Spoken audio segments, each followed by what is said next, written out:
What is going on, my fellow gamers? Welcome back to the channel. It is D Werewolf Gaming here, back with another Remnant 2 video. Alright, I hope everybody has been doing well and staying safe out there.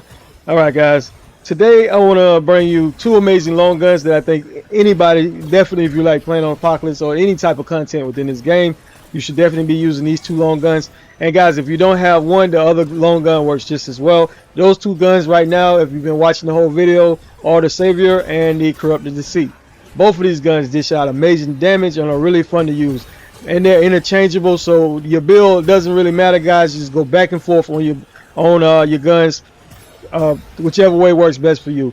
I showed both of these guns, guys, just to show you if you don't have the Savior, you can easily just use the Corrupted Deceit. With that being said, I did put out a Savior build a couple of days ago showcasing different ways you can use the Savior long gun. And with that being said, guys, you can use it as a mod based build or just overall high DPS based build as I'm showcasing right now. This build is literally the same build that I used in that video.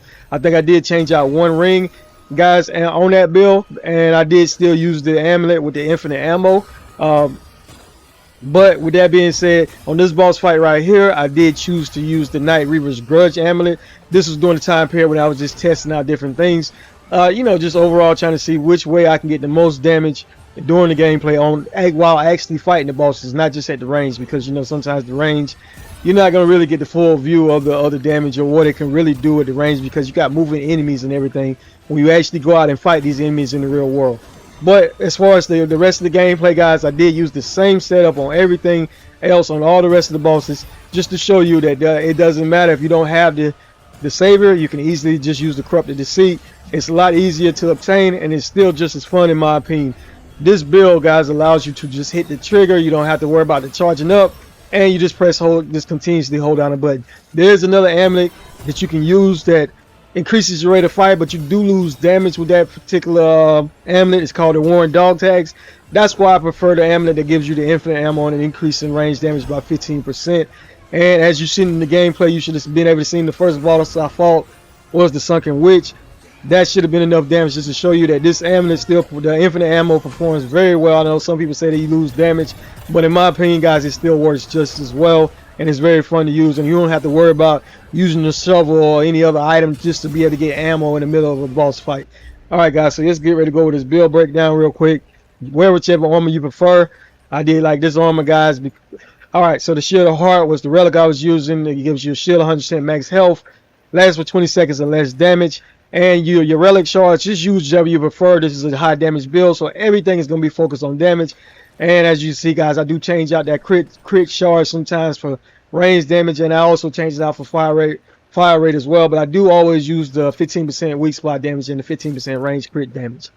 Savior started the show.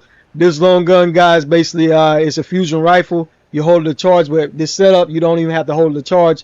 I did pair it with the supercharger mutator, but this increases the charge of bows and fusion rifles by 30%.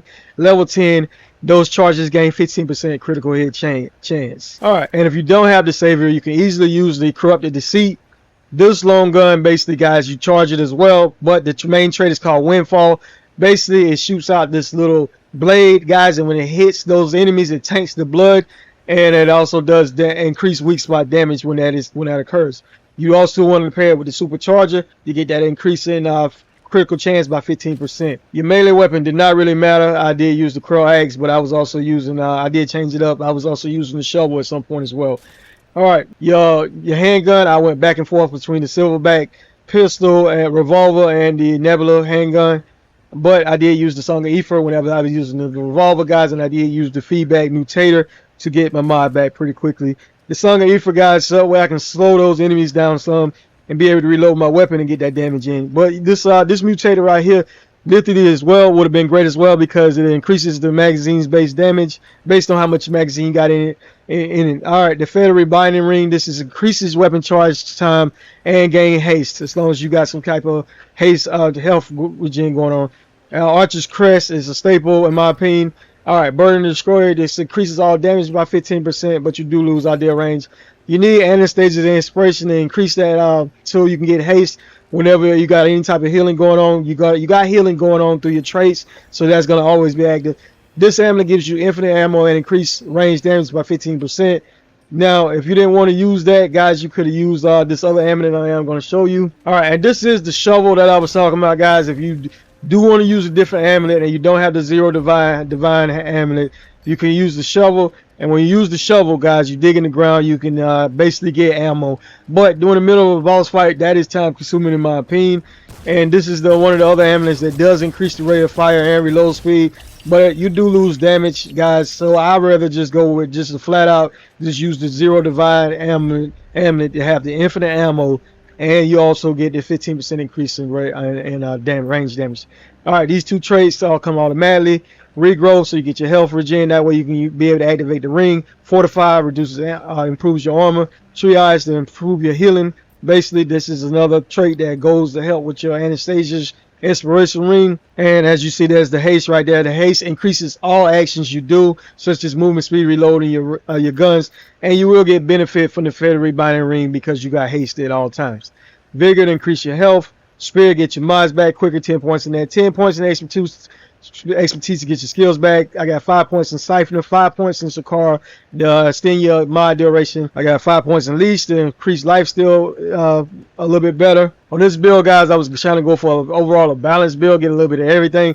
But when it comes to these traits, use whichever works best for you and your gameplay and how it works, because everybody plays this game differently. So I always say use whatever works best for you. And last, guys, I had 2 points in endurance to improve my stamina. Guys, and I do got one more amulet I want to show you that you can use. It's called the Moonstone. It's basically increases your load speed. Every third reload will manually reload all your weapons, and you also gain 15% increase in range damage as well. Alright, if you like the video, you like the content, please remember to hit like, share, and subscribe. Thank you for your valuable time today. D Werewolf out.